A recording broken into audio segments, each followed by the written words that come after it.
Hey, how you doing? We're in the next part. I don't want to be recording. Okay, I'm just gonna do this part and then change. I realized that I'm recording on my memory card. I want to record on my main phone and memory card is all glitchy. So we'll move on to the other part just now. But let's just finish this part. I was explaining to you guys the Shellington in this country, the mating. It's not a mating game, whatever. It's just like they're like animals sometimes. These guys ululating and chanting and grunting the way that animals do in the wild. They don't approach you like you're a cognitive human being. They holler at you from a distance. They whistle at you. They stop traffic. They slow down. They don't have tact. And the things that they use to try and get you in usually involve. The motivation behind them doing this is their observation of the fact that you're a young girl, or you're a struggling female, in the sense that you don't have all your resources in a bunch. So if you're walking, they know you don't have a car, so they basically come up front to be like, I can be the car for you. If you are, struggling financially, if they notice in any way some kind of thing you're struggling with, they will use that as their mating strategy or their mating call in the wild. And it has been for me the biggest turnoff ever since I was a teenager, frankly, because like I said, I've always been in a little bit of want. I've always struggled with my mom's respect for the fact that I'm a kid growing up and I need stuff. So for those reasons, I've always just really resented these men who try to pounce on that, capitalize on that. Some of them of which were older than me by way too many years for me to be even thinking about them in that way. It explains really largely psychologically why I've never dated a guy that had much in his life. I've always just been with these broke oaks. Literally I dated broke oaks because they were safe. I don't know. They never had cars, they never had money, they never had anything. They lived at home with their mamas. I dated scrubs. I chose them because they were loyal. Anyway, whatever. I did not like guys with many things due to this thing, this phenomenon that I am explaining to you guys now. So now that I've highlighted to you guys that generally what these guys tended to have as a status quo was an observing eye to notice that a woman is struggling with something, then they only go in for the kill because of that. And largely for the better part of the time, they're not even trying to take care of her. They're not even trying to be noble, marry, take her out of the disquiet that she is in and be a gentleman and cater to her needs. They use that thing that she's struggling with as a carrot that they dangle in front of her, literally just for the one purpose of sleeping with her. So it's a savage game that I, for the life of me, could never stand.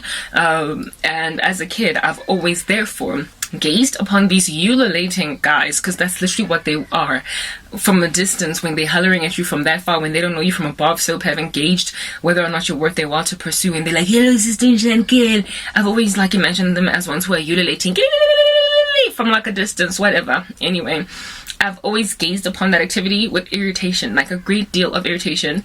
I always used to be oh, gross, ew, no. And largely, I would always ignore them.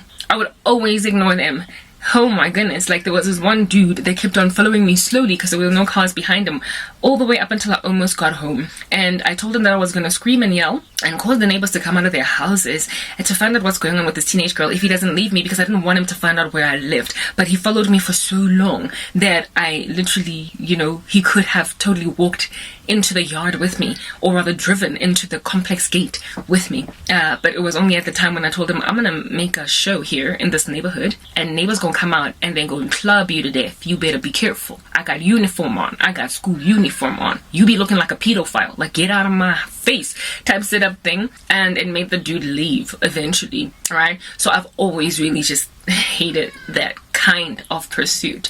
I've always resented the living daylights out of it. I've never liked dudes in cars that pursue girls from inside their cars.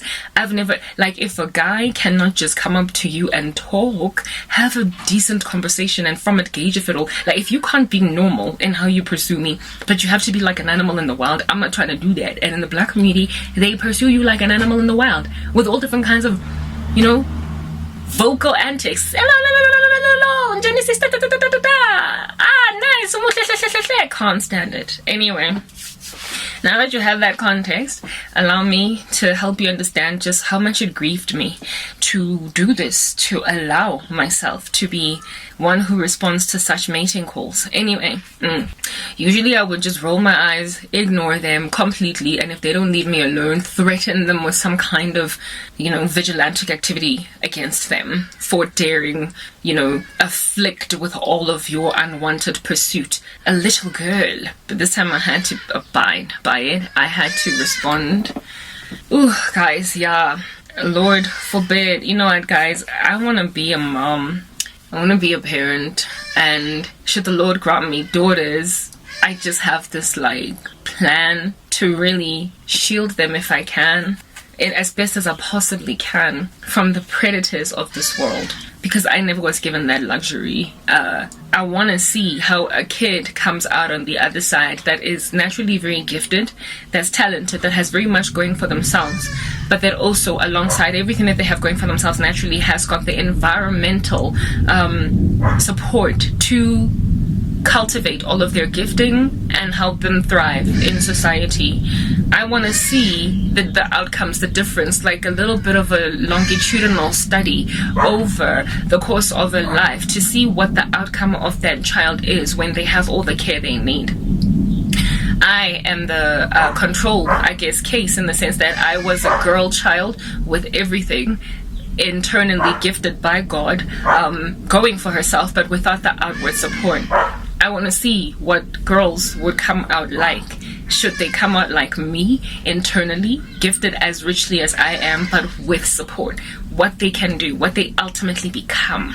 Because I am a victim of environment and not so much nature. You know that whole nature versus nurture argument, hereditary versus environmental. Like my hereditary side of things was very in a bunch, based on genes alone. I was supposed to get very far. I was supposed to marry well. I was supposed to have a really great career. I was supposed to be highly educated. I was supposed to just be able to achieve whatever it is that I could conceive in my mind to do, just in light of genes, natural gifting. But environment plays such a massive role in literally landing me in a position to be absolutely nobody in life and to be languishing all the day long, and to be getting taken for granted of by so many random fools on the left and on the right. So I feel as if, though, if at all I'm going to do some kind of control study, not that I'm going to be making my kids guinea pigs, but I want to see what happens to girl children, boy children at all, when they have got natural giftedness because genes are working out for them. They've won that lottery. When you mix it with nurture, because I have seen people who naturally aren't that gifted, but because they have such great parents, they came out really tops on the other side. So I want to see what would become of kids like me that have real good parents. That's why I want kids. I also want kids because I'm just broody. I just want kids. But I also want to see how my life would have turned out through my kids, because I am already a done deal. I'm already a wasted life, but I want to see what's going to happen with children that don't have such irresponsible parents. Mine were not, it wasn't just my mom, it was my dad, both of them, they just dropped the ball. However, I tried, irrespective of their irresponsibility, to do something on my own, but I was ultimately just wrenched out of my independence, my sturdy feet, and they subjugated me to the tyranny of being mocked by anyone who can laugh at me on the left and on the right. I got no support. So now today I'm just this byword to all of my community, because albeit hereditarily or naturally being very gifted and having a bright future ahead of me, I unfortunately was thwarted by environment. The ecosystem around me said, we don't think so. And guess what? They actually don't think so. Let's move to the next part and just change over this recording style, to internal storage instead of my memory card.